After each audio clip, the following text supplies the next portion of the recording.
안녕하십니까? 러빙타임 새벽을 여는 예수 묵상 시간입니다. 오늘의 예수 묵상 범위는 출애굽기 1장 1절로 22절까지의 말씀입니다. 오늘도 이 말씀 속에서 하루를 살아가는 데 필요한 영적인 힘을 얻게 되기를 간절히 소원합니다. 먼저 본문 말씀을 읽도록 하겠습니다.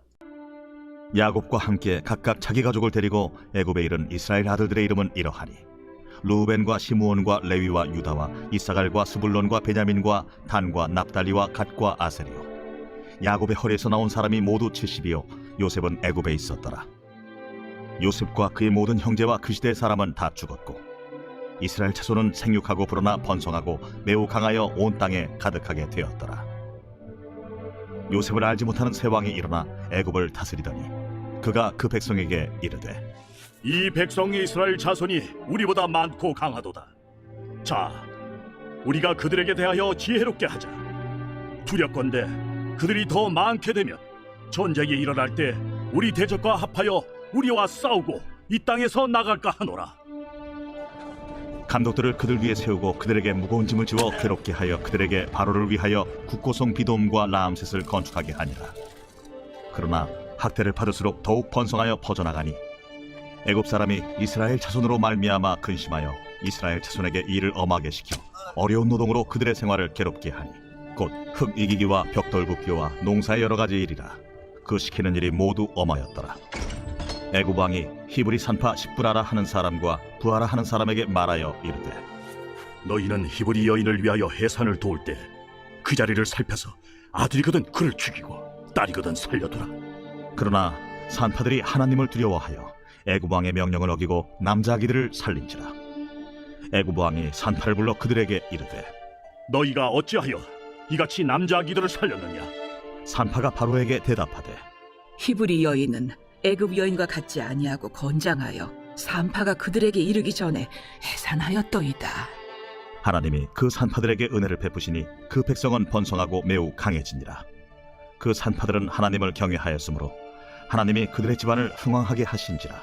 그러므로 바로가 그의 모든 백성에게 명령하여 이르되 아들이 태어나거든 너희는 그를 나일강에 던지고 딸이거든 살려두라.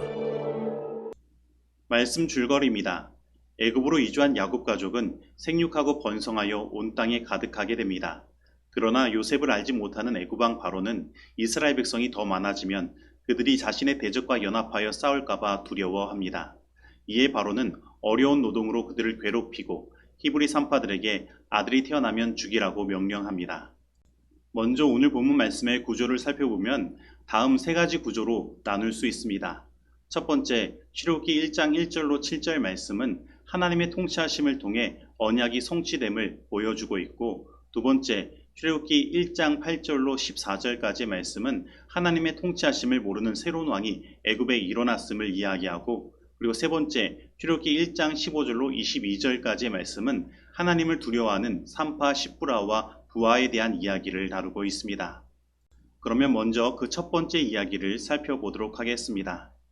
출애굽기는 애굽에 이른 이스라엘의 아들들의 이름을 밝히면서 시작합니다.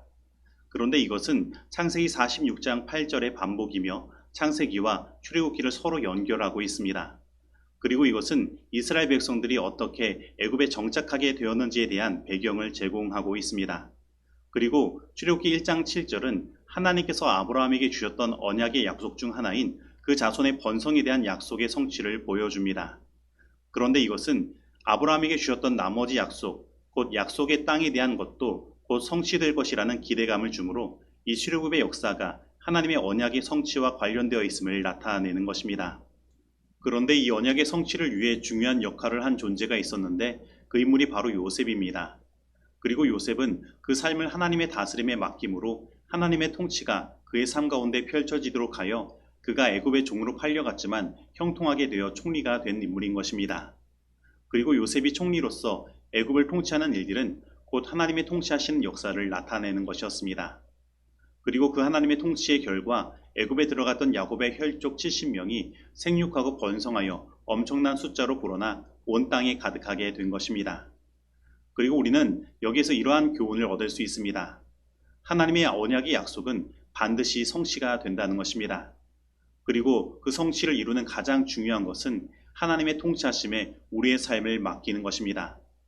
그리고 그 언약의 성취에 요셉이 있었던 것처럼 우리들에게 주어진 언약의 성취의 중심에는 예수 그리스도가 있는 것입니다. 그러므로 우리들은 그 하나님의 언약의 성취를 위해 예수님을 의지하고 하나님의 통치하심에 나를 내어 맡기는 일들을 해야 하는 것입니다. 그리고 오늘 본문 말씀의 두 번째 부분을 살펴보면 출애굽기 1장 8절은 요셉을 알지 못하는 새로운 왕이 일어나 애굽을 다스리게 되었음을 말하고 있음을 보게 됩니다. 그런데 이것은 요셉이 나타내는 하나님의 통치하심을 잊어버린 새로운 왕이 일어났으며 애굽의 하나님의 통치의 부재의 역사가 이제 시작됨을 이야기하는 것입니다. 그리고 이 하나님의 통치하심의 부재는 약 400년 동안 전쟁이 없이 평화롭게 지내던 애굽에 전쟁에 대한 두려움을 주었으며 이스라엘 민족의 번성은 더욱 애굽 사람들에게 두려움이 되었던 것입니다. 그래서 그들에게 스스로를 방어하고 지키고자 이기적인 본능이 일어났으며 애굽의 왕은 이스라엘 백성을 통제하기 위해 감독자를 세우고 그들의 삶을 괴롭게 하기 시작한 것입니다. 그리고 그들은 이스라엘 백성에게 국고성 비돔과 라암셋을 짓도록 하였으며 흙 이기기와 벽돌 굽기와 농사의 여러 가지 일과 같은 것으로 그 삶을 고되게 한 것입니다. 그런데 출애굽기 1장 12절은 그들이 학대받으면 받을수록 더욱 번성하여 이스라엘 사람들이 애굽 사람들의 근심이 되었음을 말하고 있습니다. 그들은 사회 통제 시스템과 강제 노역을 통하여 하나님의 언약의 성취를 방해하려고 하였지만 소용이 없었던 것입니다. 왜냐하면 하나님의 다스림은 세상의 법과 통제 시스템과 같은 어떠한 강제적인 것으로도 막을 수 없는 사람의 마음으로부터 일어나기 때문입니다. 바로 하나님은 자유의지를 사람들에게 주셨기에 그들은 사람의 육체는 어느 정도 통제할 수 있을지 몰라도 그 마음까지 통제할 수 없었던 것입니다. 그래서 우리는 하나님께 다스림을 받는 일을 방해하는 그 어떠한 위협에도 굴복할 필요가 없습니다. 왜냐하면 우리에게는 하나님께서 주신 자유의지의 마음이 있기 때문입니다. 그리고 분명 이 세상의 마지막 남은 하나님의 약속인 하늘 가나안 땅에 대한 약속이 우리에게 성취되기 전에도 이 세상은 하나님의 통치의 부재를 나타낼 것입니다. 그리고 이스라엘 백성들에게 무겁고 힘든 노동을 시키고 그들을 학대하고 자유를 통제하며 인구를 억제하는 일들이 행해진 것처럼 마지막 때에도 그러한 일들이 세상에 벌어질 것입니다. 그래서 오늘날 세상을 살펴보면 지금 세상에 일어나는 기후환경 문제와 경제적인 위기를 해결하기 위해 이 지구상의 인구 감산 정책을 펼쳐야 한다는 일들이 있으며 일각에서는 그러한 정책의 일환으로 세상의 전염병과 전쟁이 벌어지는 것이라고 말하는 음모론자들도 존재하고 있습니다. 그러나 우리는 이러한 일을 두려워하거나 그 일에 굴복할 필요가 없습니다. 왜냐하면 우리 하나님은 그러한 위협에도 우리를 여전히 다스리고 계시기 때문입니다. 그리고 이러한 일들을 실제로 실천한 예가 오늘 본문 세 번째 부분에 나타난 산파, 십부라와 부하에 대한 이야기인 것입니다. 히브리 산파, 십부라와 부하는 히브리 여인이 조산할 때 남자여든 죽이라는 애굽 왕의 두려운 명령에도 불구하고 하나님을 두려워하여 그 명령을 어기고 하나님의 지혜를 따라 행동한 것입니다.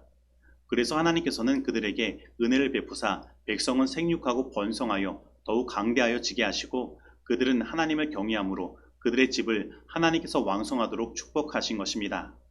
그러므로 오늘 우리들은 우리의 진정한 두려움의 대상은 사람이 아니라 우리를 창조하신 창조주 하나님이심을 깨달아야 하는 것입니다. 그리고 세상 마지막 때에 하나님의 백성에게 주신 기별이 하나님을 두려워하며 그에게 영광을 돌리라는 새 천사의 기별임을 우리는 알아야 하는 것입니다. 그리고 이 세상에 전해질 마지막 기별인 이 새 천사의 기별은 우리에게 이 십부라와 부하와 같이 하나님을 두려워하는 자가 되도록 우리를 초청하고 있는 것입니다. 그러므로 우리들은 오직 하나님만을 두려워함으로 하나님께 다스림을 받는 하나님의 백성이 되어야 하는 것입니다. 그리고 우리는 세상 왕의 두려운 명령도 거절할 수 있는 용기가 필요한 것입니다. 그러면 하나님께서 히브리 산파 십부하와 부하를 더욱 축복하신 것처럼 우리들은 하나님께서 우리들을 더욱 축복하시고 강대하게 하시는 일들을 경험하게 될 것입니다. 그러나 하나님을 두려워하고 공경하는 사람들은 예수님께서 교활한 원수의 유혹을 주 너의 하나님께 경배하고 다만 그를 섬기라고 말씀하심으로 물리치셨듯이 이 같은 하늘을 두려워하지 않는 그 참남된 자를 대적할 것이다. 각시대 대쟁투 51페이지의 말씀입니다. 이제 적용하는 시간입니다. 오늘 나는 하나님의 약속은 반드시 성취가 됨을 믿고 있습니까? 오늘 나는 이 세상에 아무리 하나님의 통치하심의 부재의 역사가 펼쳐진다고 하더라도 하나님의 다스림은 나의 마음에서 일어나는 것이기에 그 어떠한 위협에도 굴복하지 않는 신앙을 하고 있습니까? 오늘 내가 진정으로 두려워하는 대상은 누구입니까? 오늘 이 말씀 속에서 내가 실천해야 할 것은 무엇입니까? 기도하시겠습니다. 하나님 아버지, 오늘 우리들에게 반드시 그 약속을 성취시키시는 하나님을 믿게 하시고 주님께서 이 마지막 시대에 이루실 그 언약, 곧 저 영원한 하늘 가나안 땅을 바라보게 하시니 감사드립니다. 그런데 하나님, 오늘날 이 세상은 사단이 주님의 그 마지막 언약의 성취를 방해하기 위해 하나님의 통치하심의 부재를 나타내는 일들이 일어나고 있습니다. 하지만 저희들 오늘 말씀을 통해 그들은 우리의 사유와 우리의 육체는 통제할 수 있을지 몰라도 하나님께서 다스리시는 우리의 마음은 결코 통제할 수 없음을 깨닫습니다. 그래서 우리가 그들의 그 어떠한 위협에도 불구하고 하나님을 두려워하며 우리의 신앙을 지키는 일들이 가능함을 바라봅니다. 하나님, 오늘 우리들에게 절대 불변의 신앙을 허락하여 주시고 그것이 옳지 않으면 그것이 왕의 명령이라고 하더라도 거절할 수 있는 용기를 허락하여 주셔서 이 세상에서 일어나는 모든 사단의 역사로부터 승리할 수 있도록 인도하여 주옵소서. 예수님의 이름으로 기도드립니다. 아멘.